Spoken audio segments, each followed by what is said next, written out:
வாங்க நூல் பரோட்டா செய்கிறது எப்படின்னு பார்க்கலாம். ரொம்ப சிம்பிளான ரெசிபி.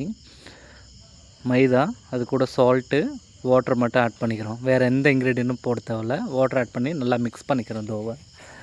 பார்த்திங்கன்னா ரொம்ப டைட்டாகவும் இருக்கக்கூடாது, ரொம்ப இலகுனாகவும் இருக்கக்கூடாது. அந்தளவுக்கு மாவு நல்லா பிசைஞ்சிக்கலாம். இதில் மில்க்கு, சுகரு எதுவுமே ஆட் பண்ண தேவையில்ல. நல்லா சூப்பராக இருக்கும். நல்லா ஒரு 10 நிமிஷம் நல்லா மாவு நல்லா பிசைஞ்சு உருட்டிக்கலாம். சரிங்களா? மாவு நல்லா உருட்டினதுக்கப்புறம் ஒரு 1/2 hour இல்லை ஒரு 40 minutes ஊற வச்சுக்கலாம். அப்படியே போட்டு கவர் பண்ணி வச்சுருந்திங்கன்னா ஒரு 1/2 hourலாம் 45 minutes நல்லா சூப்பராக ஊறிடும். பார்த்திங்கன்னா லைட்டாக மேலே ஆயில் அப்ளை பண்ணிங்கன்னா ட்ரை ஆகாத இருக்கும். சரிங்களா? 1/2 hourக்கு அதுக்கப்புறம் எடுத்து பார்த்திங்கன்னா உங்களுக்கு கொஞ்சம் லூஸாக இருக்க மாதிரி இருக்கும். நீங்கள் பிசைஞ்சதோட கொஞ்சம் லூஸாக இருக்கும். அது சின்ன சின்ன பீஸாக கட் பண்ணிவிட்டு பீடா பிடிச்சிக்கலாம். பீடா பார்த்திங்கன்னா வீட்டுக்குன்னா ஒரு 50 to 60 கிராம் இருக்க மாதிரி எடுத்துக்கிட்டிங்கன்னா நல்ல ஒரு மீடியம் சைஸில் இருக்கும்.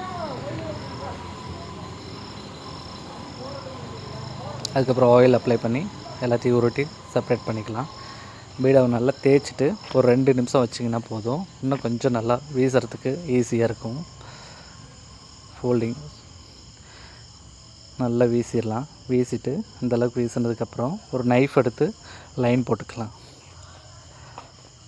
லைன் போட்டுட்டு அது மேலே லைட்டாக ஆயில் அப்ளை பண்ணிவிட்டு அதை அப்படியே நல்லா ஒன்றோட ஒட்டின மாதிரி எல்லாம் நீட்டாக ஒட்டிட்டு அதுக்கப்புறம் அப்படியே சுருட்டி எடுத்துக்கிட்டிங்கன்னா உங்களுக்கு இது பார்த்திங்கன்னா லேயராக வரும் சூப்பராக.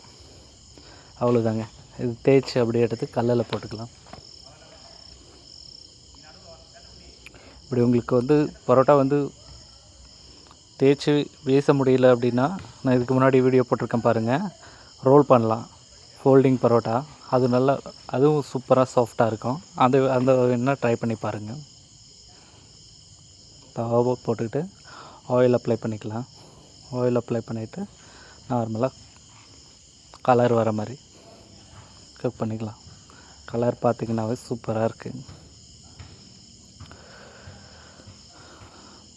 எடுத்து நல்லா அடித்தமாக வச்சுக்கோங்களேன். ரொம்ப சாஃப்டாக இருக்கும் பாருங்கள். பிரிஞ்சு வருதுங்களா? ரோலரில் சுற்றுனீங்கன்னா இன்னும் நல்லா நூல் மாதிரி வரும். நம்ம நைஃப்பில் சுற்றுறதுனால இது கூட தொக்கு மாதிரி கிரேவி வச்சு சாப்பிட்டிங்கன்னா செம்மையாக இருக்கும்.